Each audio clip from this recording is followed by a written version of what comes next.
Où elle est, Éminence? Ma mère. Parmi les 240 têtes de son élevage, Éminence occupe toujours une place à part, dans le cœur de Gilles Druet. Ça y est, tu nous reconnais? Ici, c'est un peu la star de l'étable. Elle est en forme, ça va. Tout le temps un plaisir de la regarder. Il y a 2 ans, cette bleue du Nord était l'égérie du Salon de l'Agriculture à Paris. Une fierté, un moment inoubliable pour cet éleveur bio de Saint-Aubin, village de 350 habitants situé dans l'Avesnois.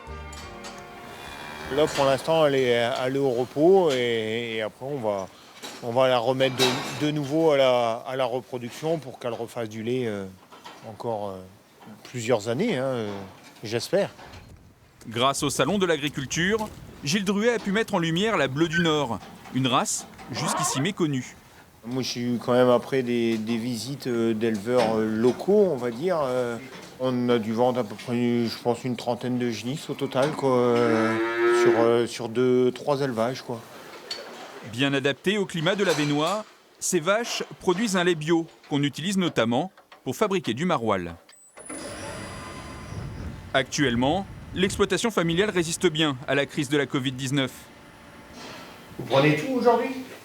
1200 litres. 1200 litres aujourd'hui? Oui. Et demain, 1200 litres aussi. 1200 litres aussi. La grande inquiétude pour Gilles Druet, c'est plutôt le changement climatique. Après 2 années très sèches qui l'ont contraint à acheter davantage de fourrage pour nourrir ses bêtes. On va vraiment commencer à se poser la question, est-ce que notre système ne doit pas être revu? Est-ce qu'on ne doit pas se dire, il faut qu'on nourrisse moins d'animaux à l'hectare pour être sûr de rester autonome?